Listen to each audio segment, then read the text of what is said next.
معزز حضرات، بزرگ اور دوستو، خداوند قدوس کا کروڑوں کروڑوں احسان ہے۔ رب ذوالجلال ہم سب کو جمعہ جیسی بابرکت نعمت عطا فرمائے۔ اس نعمت کی اللہ ہم سب کو قدردانی نصیب فرمائے۔ زندگی کے جتنے ایام باقی ہیں ان ایام میں ہم خدا سے قربیت ڈھونڈنے اور تلاش کرنے، اس کو حاصل کرنے اور جد و جہد کرنے کی اللہ مجھے اور آپ کو توفیق عطا فرمائے۔ عزیز بھائیوں، ابھی ہم نے قرآن مجید کی الگ الگ مقامات سے قرآن پاک کے کچھ ٹکڑوں کو بیان فرمایا، تلاوت کیا۔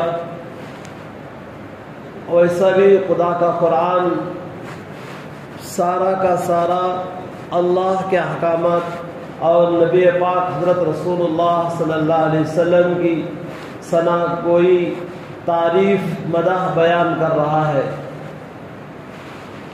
عزیزو، گزشتہ جمعہ ہم نے اس سے پہلے کی جمعہ 2 جمعہ لگاتار حضرت رسول اللہ صلی اللہ علیہ وسلم کی خصوصیات کو اور آپ کی جو بلندی ہے، عظمتیں ہیں، ان تمام چیزوں کو 30 جز میں اور باقاعدہ نمبرات گنا کر اس کو آپ کے سامنے پیش کیا تھا۔ ان میں سے 1-2 مزید 2-3 چیزیں تھیں، ان کو ہم نے اور گزشتہ جمعہ سنانا وقت ہو گیا تھا، تو میرے بھائیوں 2-3 چیزیں رہ گئی تھی۔ ان میں سے ایک چیز یہ ہے کہ اللہ کے نبی حضرت رسول اللہ صلی اللہ علیہ وسلم کی جو خصوصیات ہیں اس کو احاطہ کرنا، پہلے یہ بات ذہن میں رکھ لیجئے، بہت مشکل ہے۔ کوئی اس کو احاطہ نہیں کر سکتا، جمع نہیں کر سکتا۔ یہ آپ کی مدح، آپ کی جو ثنا ہے اور آپ کی جو تعریف ہے، جتنے بھی ہم کہیں تو وہ کم ہے، کیونکہ اللہ نے خود قرآن میں فرمایا وَرَفَعْنَا لَكَ ذِكْرَكَ، اے میرے حبیب صلی اللہ علیہ وسلم، ہم نے آپ کا ذکر خیر کو اتنا بلند کیا، اتنا بلند کیا، کوئی اس کی رسائی نہیں کر سکتا۔ ایک پرندہ ہے، کتنا اڑے گا، آسمان پر اڑے گا، کیا وہ آسمان تک پہنچ سکتا ہے؟ نہیں پہنچ سکتا۔ تو اسی طرح میرے بھائیوں، حضرت رسول اللہ صلی اللہ علیہ وسلم کی جو بلندی ہے، آپ کی عظمتوں کا جو تذکرہ ہے، ہم جیسے گونگے آدمی، ہم جیسے خطا کار آدمی، کم علم رکھنے والے، کم ضعف رکھنے والے، ہم کہاں تک آپ کی رسائی تک پہنچ سکتے ہیں؟ نہیں پہنچ سکتے۔ میرے بہرحال عزیزوں، تو ان 30 چیزوں میں سے 2-3 چیزیں ہیں۔ ایک ان میں سے حضرت رسول اللہ صلی اللہ علیہ وسلم کا روب ہے۔ آپ کا ایسا روب تھا، اللہ نے آپ کو عطا فرما دیا تھا۔ ایک آدمی یہاں سے لے کر 1 مہینے کی مسافت کوئی آدمی چلنا چاہے تو چل سکتا ہے۔ جتنی دوری پر 1 مہینہ چلنے کر آدمی جتنا دور جا سکتا ہے، اتنی دوری پر اگر کوئی آدمی ہوتا تو حضرت رسول اللہ صلی اللہ علیہ وسلم کا ایسا روب تھا۔ آپ کا وہ روب 1 مہینے کی مسافت پہ آدمیوں پر بھی پڑتا۔ یہ آپ کی خصوصیت، آپ کی خصوصیت میں سے ایک ہے۔ اللہ نے آپ کو ایسا روب عطا فرمایا تھا۔ وہ زمانے کے جو بادشاہ ہوا کرتے تھے، وہ زمانے کے جو اور یہود و نصارہ کے جو آدمی ان پر حکومت کیا کرتے تھے، تو میرے بھائیوں، اللہ کے نبی صلی اللہ علیہ وسلم کا ان لوگوں پر، ان کے بادشاہوں پر اثر کیا کرتا تھا؟ حبش کا بادشاہ کہاں ہے؟ شام نجاشی کہاں ہے؟ میرے بھائیوں، اللہ کے نبی صلی اللہ علیہ وسلم کی نبوت کا جو اثر تھا، آپ کا روب اللہ نے مہینوں کی مسافت کی دوری پر بیٹھنے والے پر اللہ نے وہ اثر رکھا تھا۔ یہ خصوصیت میں سے یہ خصوصیت ہے۔ اس کے بعد ایک اور خصوصیت علماء نے لکھا ہے، حضرت رسول اللہ صلی اللہ علیہ وسلم کا سایہ نہیں تھا۔ آج تک جتنے بھی لوگ آئے، ہر آدمی کا سایہ ہوتا ہے، ہر آدمی کی پرچھائی ہوتی ہے۔ حضرت رسول پاک صلی اللہ علیہ وسلم کا سایہ نہیں تھا۔ یہ کی نہ شکل ہے، یہ کا نہ سایہ ہے۔ ارے خدا کی کوئی شکل نہیں ہے۔ خدا آدمی کہتے ہیں بھئی فلاں چیز کو دیکھو تو پہچانیں گے آپ، اور اس کا کوئی بنانے والا ہے، فلاں کی تصویر آپ دیکھیں گے تو فلاں جیسا ہے۔ آپ مثال دے سکتے ہیں، بھائی ہم نے فلان جگہ گئے تھا، فلان جگہ دیکھی، کیا چیز دیکھا ہم نے؟ آپ کے جیسا کوئی ہم شکل دیکھا ہے، آپ کی جیسا کوئی اور دیکھا ہے۔ تو میرے بھائیوں، اللہ قرآن مجید میں فرماتے ہیں لیس کمثلہ شیء، اللہ جیسا کوئی نہیں ہے، اس کی شکل بھی تم بیان نہیں کر سکتے وہ کیسا ہے۔ میرے بھائیوں، کئی لوگ اس بارے میں دہریا بن گئے، لوگ بہت ڈیپ پہ چلے جاتے ہیں اس کے بارے میں۔ میرے بھائیوں یاد رکھو، اس چیز کے بارے میں زیادہ اندر جانے کی ضرورت نہیں، بس ہمارے نبی نے کہہ دیا اللہ ہے، اللہ ہر جگہ ہے، اللہ ہر چیز کو دیکھ رہا ہے، بس ہم اس کو مان لیں گے، تسلیم کر لیں گے۔ زیادہ اندر جاؤ گے تو آدمی دہریا بن جاتے ہیں، پاگل بن جاتے ہیں۔ بہرحال تو میرے بھائیوں، اللہ نے قرآن نازل فرمایا، آسمان بنایا، جنت بنایا، جہنم بنایا، ہم ماؤں کے پیٹ میں اندر تھے۔ تو میرے بھائیوں 9 مہینے جس بچے کی پرورش ہو رہی ہے، جس بچے کے ہاتھ پیر بن رہے ہیں، اس خدا کی خدائیت کو تسلیم کرنے میں دیر کیوں ہے؟ ہم دیر کیوں کرتے ہیں؟ ہم دیر نہ کریں، وہ اللہ اتنا بڑا آسمان بنانے والا، نظام بنانے والا ہے، پوری دنیا کی دھرتی چلانے والا ہے کوئی چلانے والا۔ کسی ایک بڑھیا کو کسی نے پوچھا، توحید کے بارے میں اس بڑھیا سے پوچھا گیا، اماں جان آپ خدا کی خدائیت کو پہچانے کیسے تم؟ وہ بڑھیا کہتی ہے میں چرخہ بناتی ہوں، جس طرح ریشم ہے، سلک جس طرح آدمی بناتے دھاگا وغیرہ، میں چرخہ چلاتی ہوں۔ جب میں چلاتی ہوں تو یہ دھاگا بھی برابر بنتا ہے اور یہ چرخہ بھی چلتا ہے۔ میں جب یہ چرخہ چلانا چھوڑ دیتی ہوں تو وہ دھاگا پھر کیا ہو جاتا ہے؟ لپٹ جاتا ہے، رک جاتا ہے، خراب ہو جاتا ہے۔ تو میں نے سمجھا یہ چھوٹا سا چرخہ میرے ہاتھ کے چلنے پر چل رہا ہے، دھاگے اس میرے ہاتھ کے چلانے پر برابر گھوم رہے ہیں، تھوڑی میں آنکھ میری کیا لگی، اونگ کیا میری چلی، یہ دھاگا بعد میں الجھن میں پڑ جاتے ہیں، یہ رک جاتا ہے۔ تو میں نے سمجھا یہ پوری دنیا کا نظام کوئی چلا رہا ہے ضرور۔ لمحے پر میں آنکھ بچولی کی، لمحے پر میں نے اور پلک جھپک دیا، اونگ آنے پر یہ دھاگے آپس میں الجھ سکتے ہیں۔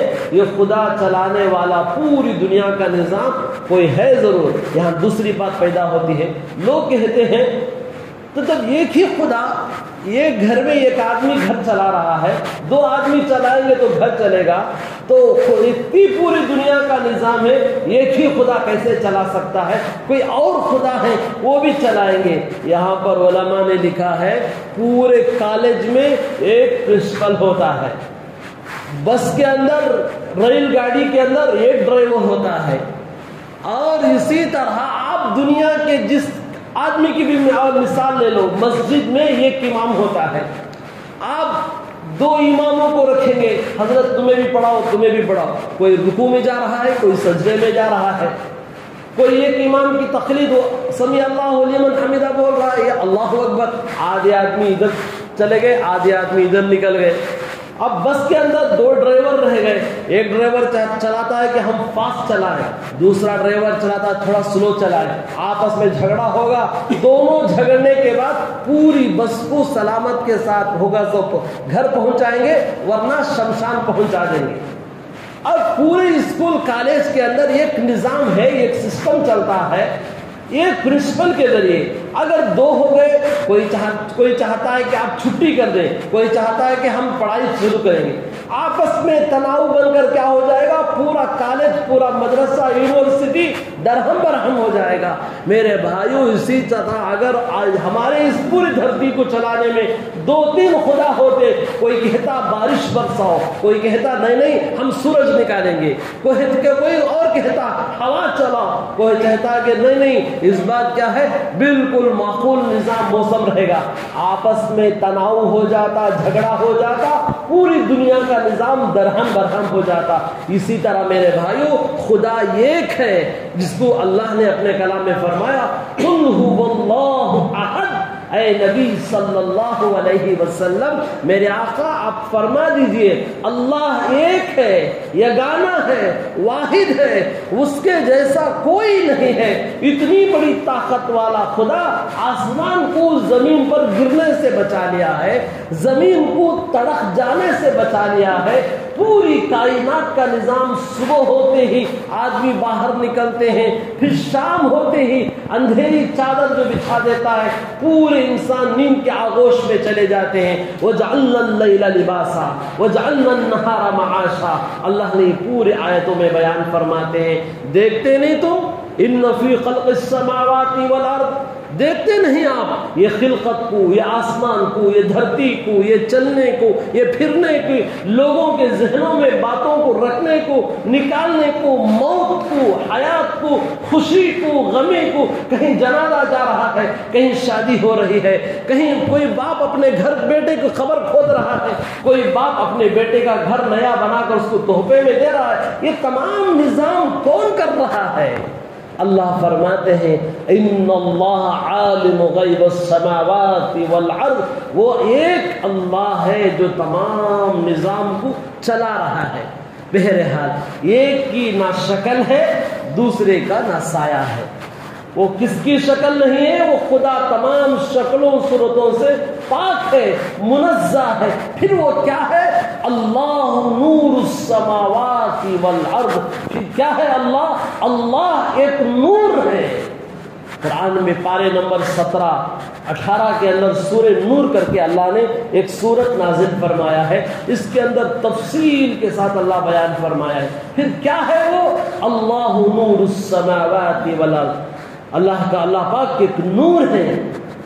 آگے چلیے تو میرے بھائیوں، حضرت رسول اللہ صلی اللہ علیہ وسلم کی خصوصیات میں سے یہ خصوصیت اللہ کے نبی کا سایہ زمین پر پڑتا نہیں تھا، یہ آپ کی خصوصیت میں سے خصوصیت ہے۔ ایک اور خصوصیت بیان فرمائی ہے علماء نے، مدینہ منورہ کے اندر جو خصوصیت ہم نے گزشتہ جمعہ کہا تھا ان میں سے ایک بات رہ گئی تھی، وہ کیا تھی؟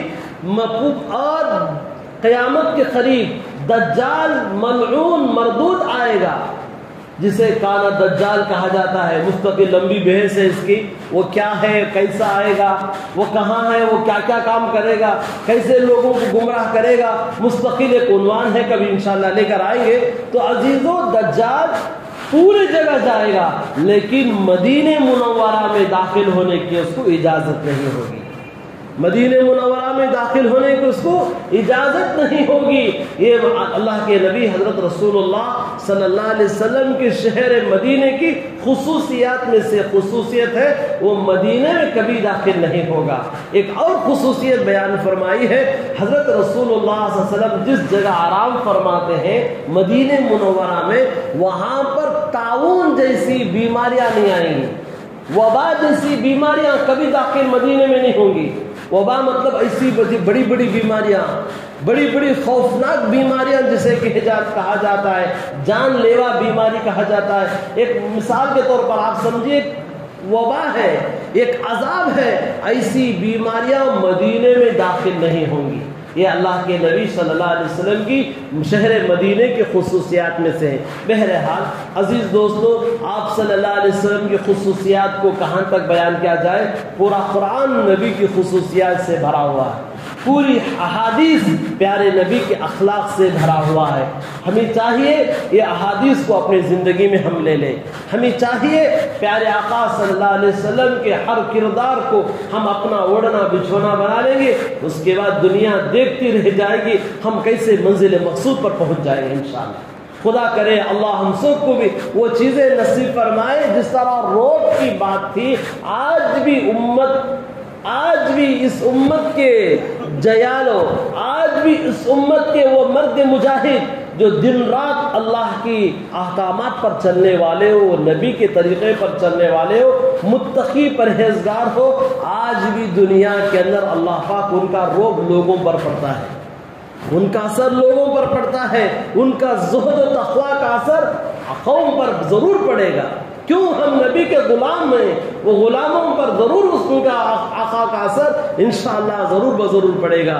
بہرحال عزیزو، میں نے قرآن پاک کے شروع میں ایک آیت پڑھی جس کا ترجمہ یہ ہے، اللہ قرآن مجید میں فرماتے ہیں ان اللہ وملائکتہ یصلون علی النبی یا ایھا الذین آمنوا صلوا علیہ وسلموا تسلیما۔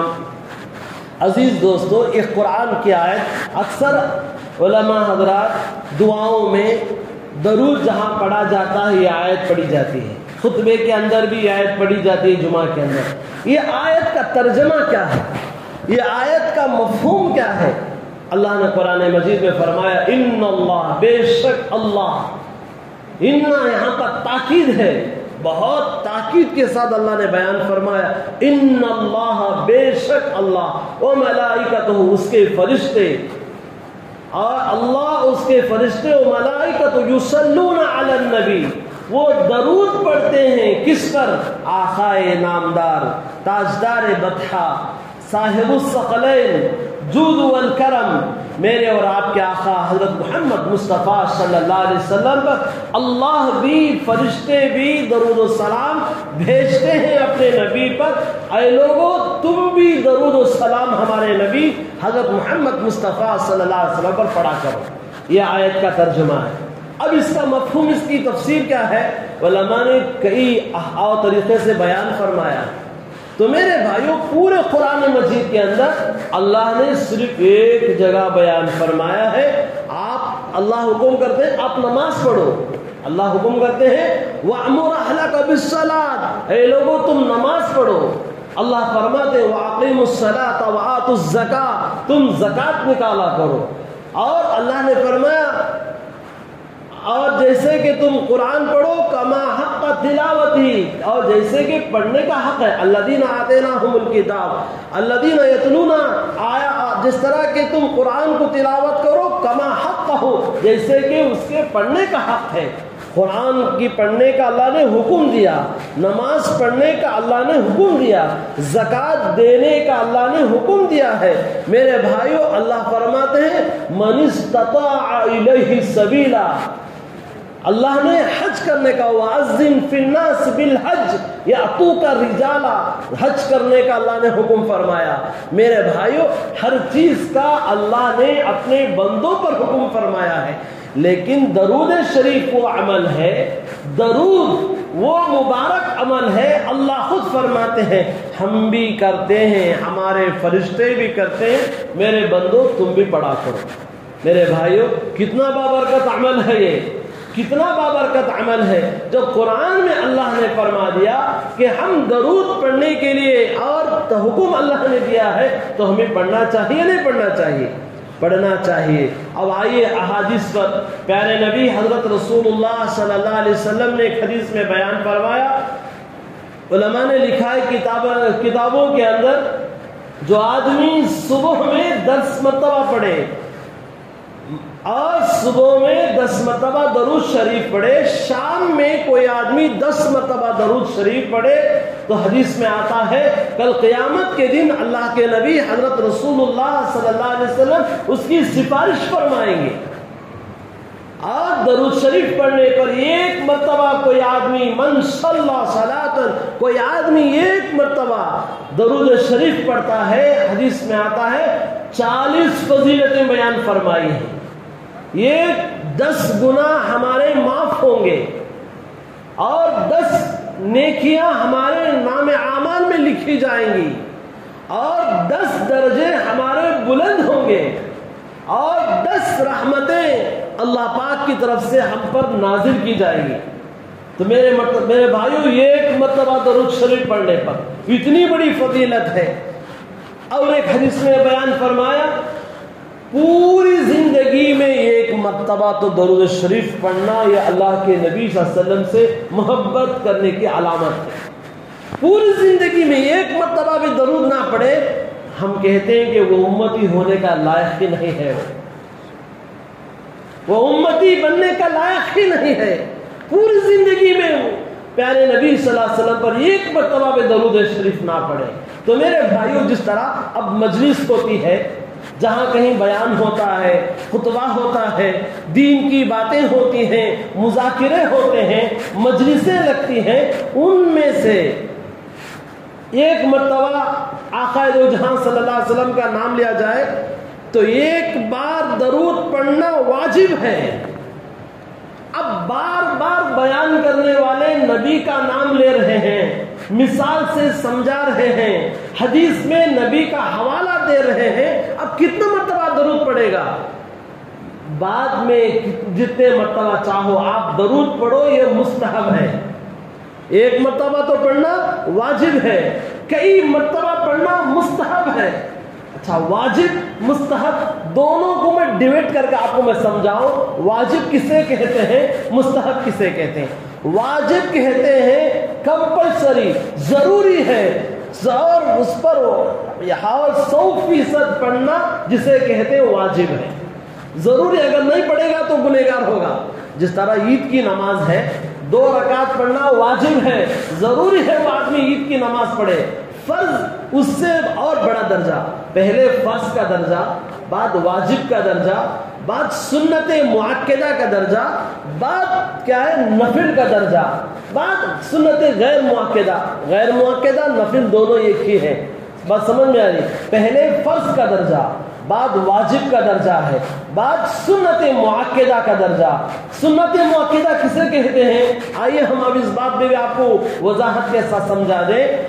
فرض نماز، جس طرح عشاء کی نماز فرض ہے، اس کے بعد 3 رکعت واجب الوتر پڑھتے ہیں، یہ واجب کا درجہ۔ کوئی آدمی فرض پڑھے واجب چھوڑ دے وہ گنہگار ہوگا۔ اکثر ہماری مسجد میں نہیں، کئی مساجد میں ہم دیکھتے ہیں لوگ کیا کرتے ہیں، فرض پڑھ کر چلے جاتے ہیں، واجب کون پڑھے گا؟ ارے وتر کی نماز واجب ہے بابا، وتر کی نماز پڑھنا ضروری ہے، چھوڑنے والا گنہگار ہو جائے گا۔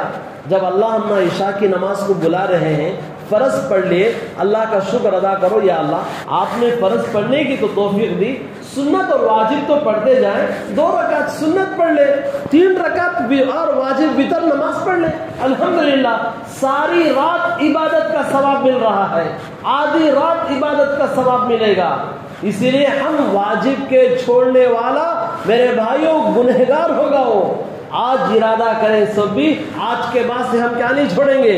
واجب نماز نہیں چھوڑیں گے، وتر کی نماز نہیں چھوڑیں گے، ضرور ادا کریں گے۔ اس کے ساتھ ساتھ فجر کی نماز سے پہلے 2 رکعت سنت ہے، یہ سنت مؤکدہ ہے۔ ظہر سے پہلے 4 رکعت سنت ہے، یہ بھی سنت مؤکدہ ہے۔ ظہر کے بعد 2 رکعت سنت، یہ بھی سنت مؤکدہ ہے۔ اور اس کے بعد مغرب کے بعد 2 رکعت جو سنت پڑھتے ہیں، یہ بھی سنت مؤکدہ ہے۔ تو میرے بھائیوں، عشاء کے بعد فرض کے بعد 2 رکعت پڑھتے ہیں، یہ بھی سنت مؤکدہ۔ کتنے ہو گئی؟ فجر کے 2، ظہر کے 4، 6 بھی 2، 8۔ میرے بھائیوں اس کے بعد مغرب کے 2، 10، عشاء کے بعد 2، 12 رکعت سنت مؤکدہ ہیں، یہ پڑھنا ضروری ہے۔ چھوڑنے والا گنہگار ہوگا، چھوڑنے والا کیا ہوگا؟ گنہگار ہوگا۔ سنت مؤکدہ کو ہرگز نہ چھوڑے۔ بہرحال آج کے بعد سے ہم ارادہ کریں، فرض پڑھ کر جانے والے نہ بنے، سنت بھی 2 رکعت جو سنت مؤکدہ ہے وہ پڑھ کر ضرور جانے والے بنیں گے، انشاءاللہ کریں گے انشاءاللہ، اللہ عمل کی توفیق عطا فرمائے۔ تو میرے بھائیوں، سنت غیر مؤکدہ اسے کسے کہتے ہیں؟ جس طرح ظہر کے بعد 2 رکعت سنت کے بعد 2 رکعت نفل پڑھتے ہیں، یہ سنت غیر مؤکدہ ہے۔ عصر سے پہلے 4 رکعت ہے، یہ سنت غیر مؤکدہ ہے۔ مغرب کے بعد 2 رکعت سنت کے بعد 2 رکعت نفل ہے، پڑھے تو ثواب ہے، یہ سنت غیر مؤکدہ ہے۔ میرے بھائیوں اسی طرح عشاء کے بعد 4 رکعت فرض ہے، اس سے پہلے بھی 4 رکعت سنت ہے، یہ بھی غیر مؤکدہ ہے۔ عشاء کے بعد 2 رکعت سنت، اس کے بعد پھر 2 رکعت سنت ہے، یہ غیر مؤکدہ ہے، پڑھے تو ثواب، نہیں تو کیا بھی نہیں ہے۔ اسی طرح میرے بھائیوں، جو عمل ہے مجلس میں بار بار نبی کا نام آ رہا ہو، ایک مرتبہ پڑھنا واجب ہے، بقیہ جتنے مرتبہ نبی کا نام لیا جائے درود پڑھنا نبی کا نام سننے کے بعد وہ کیا ہے؟ مستحب ہے۔ مستحب کسے کہتے ہیں؟ مستحب کرے تو ثواب، نہیں تو کیا بھی نہیں، پڑھے تو کیا ہے؟ ثواب ملے گا، نہیں پڑھنے پر پکڑ نہیں ہوگی۔ اب تیسری بات پر آئیے، ایک صحابی حضرت رسول اللہ صلی اللہ علیہ وسلم کی خدمت میں آئے، پیارے نبی صلی اللہ علیہ وسلم سے پوچھا، اے اللہ کے نبی، میں آپ پر درود کتنا پڑھوں؟ میں آپ پر درود کتنا پڑھوں؟ 10% پڑھوں؟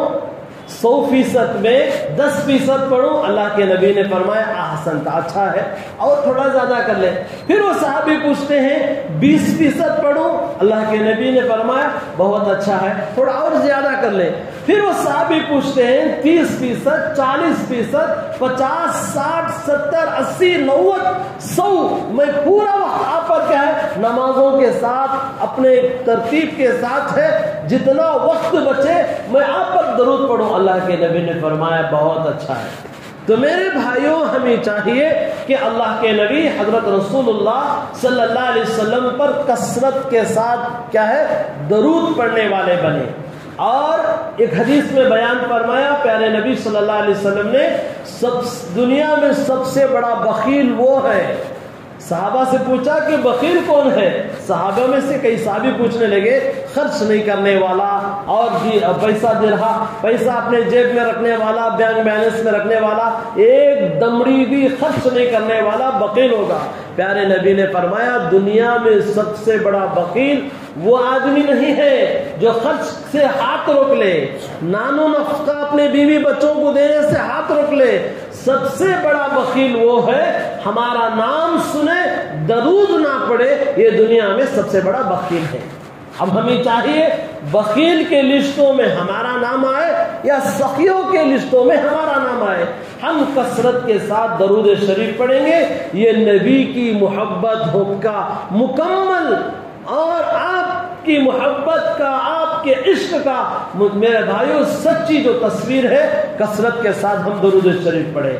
آگے چلیے، ایک حدیث میں بیان فرمایا اللہ کے نبی صلی اللہ علیہ وسلم، کل قیامت کے دن جو آدمی کثرت کے ساتھ درود شریف پڑھے گا، پیارے نبی صلی اللہ علیہ وسلم کے اتنا قریب ہوگا، اتنا قریب ہوگا، پیارے نبی نے انگلی سے اشارہ کر کے دکھایا، دیکھو یہ شہادت کی انگلی ہے، یہ درمیانی انگلی ہے، دونوں کے درمیان جتنا فاصلہ ہے، اتنا فاصلہ میرے اس امتی کا ہوگا جو کثرت کے ساتھ میرے پاس کیا ہے؟ مجھے درود شریف پڑھتا ہوگا۔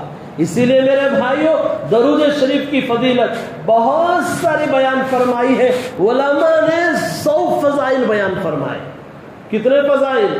100 فضیلتیں بیان فرمائی ہیں۔ اور آگے چلیے، پیارے آقا صلی اللہ علیہ وسلم کے اوپر درود شریف پڑھنے پر کوئی آدمی یہاں ہندوستان میں ہو، دنیا کے جس کونے میں بھی ہو، جس ملک میں بھی ہو، آپ درود پڑھیں، فرشتے وہ درود کو لے کر نبی پاک صلی اللہ علیہ وسلم کے پاس جاتے ہیں، پیارے آقا آپ کا فلاں امتی، فلاں کا بیٹا، فلاں کا گاؤں کا رہنے والا آپ پر درود پڑا ہے، وہ درود سیدھا لے جا کر نبی صلی اللہ علیہ وسلم کے روزے کے پاس پہنچا کر آتے ہیں۔ اور جو آدمی مدینہ منورہ میں جا کر درود پڑھتا ہے، نبی کے روزے کے پاس درود پڑھتا ہے، پیارے آقا فرماتے ہیں ہم اس کو دیکھتے بھی ہیں، اس کے سلام کا جواب بھی دیتے ہیں۔ ہم پڑھیے صلی اللہ علیہ وسلم۔ عزیزوں دعا کریں اللہ ہم سب کو بھی مدینے کی حاضری نصیب فرمائے، نبی کے روزے کے سامنے جا کر درود پڑھے، وہ درود کے جواب میں نبی کا ہمارے اوپر سلام کا جواب مل جائے، ہم مقدر والے کہلائیں گے، اس سے بڑی نعمت اور کیا ہوگی۔ اور آگے چلیے، ایک مرتبہ حضرت خواجہ حسن قول بدی کے اندر علامہ سخاوی رحمۃ اللہ علیہ نے ایک واقعہ لکھا ہے، خواجہ حسن بصری رحمۃ اللہ علیہ کے پاس ایک عورت آئی، کہا کہ حضرت آپ کی مجلس میں آئی، پردے کے عوض میں سوال کیا، میری ایک بچی، جوان بچی کا انتقال ہو گیا ہے، بیٹی کا، کئی سال ہو گئے، میں دیکھنا چاہتی ہوں میری بیٹی کس حالت میں ہے، جوانی کی عمر میں چلی گئی، اور اس کے اوپر کیا گزر رہا ہے، آپ کو ایسا وظیفہ بتا دیجئے، میں اس کو دیکھنا چاہتی ہوں۔ اکثر جس کے ماں باپ چلے جاتے ہیں، کئی اولاد ترستے رہتے ہیں، ہم اپنے باپ کو دیکھنا چاہتے ہیں، کہیں ماں کو دیکھنا چاہتے ہیں. کئی لوگوں کی کیا ہے، باقاعدہ لوگ بولتے ہیں حضرت 10 سال ہو گئے ہمارے بابا اب تک خواب میں نظر نہیں آئے. کوئی کہتا ہے 10-15 سال ہو گئے ہماری بیوی اب تک خواب میں نظر نہیں آئی. شوہر کا گلہ ہوتا ہے. سنیے علامہ کا کیا ہے سخاوی رحمۃ اللہ علیہ نے کیا خوب نسخہ بیان فرمایا ہے. خواجہ حسن بصری رحمۃ اللہ علیہ سے پوچھا تو حضرت نے فرمایا اچھا اماں جان جاؤ، آج جمعہ کے دن آپ 4 رکعت نماز پڑھیں، وضو پاک صاف کریں، اطمینان سے وضو کریں، 4 رکعت نماز پڑھیں، ہر رکعت میں سورہ تکاثر پڑھیں. الحاکم التکاثر حتی زرتم المقابر کلا سوف تعلمون ثم کلا سوف تعلمون کلا لو تعلمون علم الیقین لترون الجحیم ثم لترونها عین الیقین ثم لتسألن یومئذ عن النعیم. کیا حضرت اتنی بڑی صورت ہے نا، بہت مشکل ہے. انا اعطیناک بھی خلو اللہ بولے تو پھر کیا ہے پڑھ لیں گے. اتنی بڑی صورت مشکل ہے. کچھ ہونا تو کچھ پانا چاہیے، کچھ پانے کے کچھ کھونا چاہتے ہو، ضرورت ہوتی ہے، قربانی دے کر یاد کریں. تو بہرحال حضرت خواجہ حسن بصری رحمۃ اللہ نے کہا 4 رکعت نماز نفل پڑھے، ہر رکعت میں سورہ تکاثر پڑھے، اس کے بعد سلام پھیرنے کے بعد کسی کو بات کرے بغیر کثرت کے ساتھ درود پڑھو. اتنی دیر درود پڑھو جتنی تمہیں نیند آ جائے، اس وقت تک درود پڑھتی رہو. اب اس کے بعد حضرت خواجہ حسن بصری رحمۃ اللہ نے وظیفہ بتا دیا. اب یہ وظیفہ لے کر چلی گئی. اگر آج کل کے زمانے میں ہوتے تو کیا کرتے، ذرا نیمبو امی ذرا کیا ہے نارل کیا تو اٹھا کر یہ کرو وہ کرو. میرے بھائیوں یاد رکھو یہ بندشوں سے، ناریل سے، نیمبو سے، کدو سے، کلنگڑے سے کچھ نہیں ہوتا. ہوتا ہے خدا کے قرآن سے ہوتا ہے، ہوتا ہے احادیث مبارکہ سے ہوتا ہے. بہرحال خواجہ حسن بصری رحمۃ اللہ علیہ نے کوئی وظیفہ بس بتا کر بھیج دیا. وہ عورت چلی گئی، پڑھتی رہی. کئی دنوں کے بعد حضرت رحمت اللہ علیہ خواجہ حسن بصری رحمۃ اللہ نے خواب دیکھا. خواب میں دیکھا کہ ماشاءاللہ ایک جنت کا حسین منظر ہے، اس میں ایک نوجوان بہن ماشاءاللہ جنت کے باغیچوں میں ہے، بڑی حشاش بشاش بہت اچھے مزے کے ساتھ ہے. اس کے اوپر سر کے اوپر تاج بھی تھا. حضرت رحمت اللہ علیہ کے خواب میں دیکھنے کے بعد وہ لڑکی کہتی ہے حضرت آپ نے مجھے پہچانا؟ حضرت نے کہا نہیں پہچانا. معلوم نہیں آپ کون ہو؟ کہا کہ میں وہی مائی کی بیٹی ہوں جس ماں کو آپ نے کیا کیا تھا، وظیفہ بتا کر بھیجا تھا. عشاء کے بعد 4 رکعت نفل والی نماز کثرت کے ساتھ درود پڑھنے کی برکت سے ہماری ماں کثرت سے یہ عمل کر رہی ہے، ہر جمعہ کرتی ہے. الحمدللہ میں بہت عذاب میں تھی، پریشان تھی، مصیبت میں گرفتار تھی. ماں دوبارہ خواب میں دیکھنے کے بعد اللہ نے وہ خواب دکھایا اس عورت کو، دیکھا کہ عذاب میں مبتلا ہے، پریشان ہے. حضرت نے کہا یہی عمل کرتی رہو. کرنے کے بعد کئی دن کے بعد حضرت نے جنت کے اندر وہ لڑکی کو جنت کے باہر کیا ہے حسی وادیوں میں دیکھا، مبارک اور مقامات پر دیکھا. کہنے لگی حضرت ایک بزرگ تھے، وہ جا رہے تھے قبرستان سے، کثرت سے درود پڑھنے کی برکت سے انہوں نے جس دن کا درود کا عمل کیا تھا وہ درود پورے قبرستان والوں کو پڑھ کر بخش دیا. ان کے بخشنے کی برکت سے، پڑھنے کی برکت سے پورے قبرستان والوں کی اللہ مغفرت کر دی. ان میں سے میں بھی تھی، اللہ نے مقام عطا فرمایا ہے. تو میرے بھائیوں ہمیں چاہیے کثرت کے ساتھ درود شریف پڑھیں. تو اور کثرت کے ساتھ درود شریف پڑھنے سے بہت سارے فضائل ہیں. ایک اور وظیفہ میں آپ کو بتا دیتا ہوں. ہر آدمی کو ضرورت ہے گھر میں برکت کے لیے، دکان میں برکت کے لیے، کاروبار میں برکت کے لیے، لیکن آدمی کرتے کچھ اور ہیں، بولتے کچھ اور ہیں. لوگوں کو وہی ارے کوئی آدمی کو اچھی چیز سستے میں دی جائے تو آدمی مانتا نہیں، وہی اس کو پیسے لگا کر خوب پیسے کیا ہے لے کر اگر بتا دے آدمی بڑے اہتمام سے کرتا ہے. کیوں؟ پیسے دیا ہے نا. کوئی مفت میں بتا دے اس پر کوئی کیا ہے چلتا نہیں ہے. بہرحال چلنا نہیں چلنا آپ کی ذمہ داری ہے. آپ کو اگر برکت چاہیے ہم آپ کو ایک وظیفہ بتاتے ہیں. ارے آپ کو چاہیے نہیں چاہیے؟ ماشاء اللہ ہمیں آپ کو ایک وظیفہ بتاتے ہیں. وہ یہ ہے ہر آدمی گھر کے اندر کاروبار میں برکت ہو، میاں بیوی میں جھگڑا نہیں ہو، گھر کے اندر سکون ہونا ہو، یہ عمل آج سے کرنا شروع کریں. وہ کیا عمل ہے میرے بھائیوں؟ فجر کی 2 رکعت سنت گھر میں پڑھنا. فجر کی 2 رکعت فجر اور سنت گھر میں پڑھیں گے، یہ ایک عمل ہے۔ دوسرا عمل اس سے بھی بہت کم، وہ کیا ہے؟ جب بھی آپ گھر کو جائیں گے، گھر میں داخل ہوں گے، سب سے پہلے کیا کہیں گے؟ السلام علیکم ورحمۃ اللہ وبرکاتہ۔ یہ بہت مشکل آدمی جیسے گھر میں جاتا ہے شیر بن کو جاتا ہے، بیوی بچے دب کو بڑھ جانا، کونے میں رہ جانا، اندر گھس کو بیل کے جیسا چلے آتے ہیں ہم لوگ۔ گھر میں جاتے ہوئے چاہے بچے ہو نہ ہو، بیوی ہو کوئی اور ہو، گھر میں جاتے ہوئے سب سے پہلا عمل کیا کرو؟ سلام کر کے جانا۔ اس کے بعد سورہ اخلاص پڑھنا، قل هو اللہ احد اللہ الصمد لم یلد ولم یولد ولم یکن لہ کفوا احد۔ دوسرا عمل کیا کریں گے؟ قل هو اللہ احد پڑھیں گے۔ تیسرا عمل درود شریف پڑھنا۔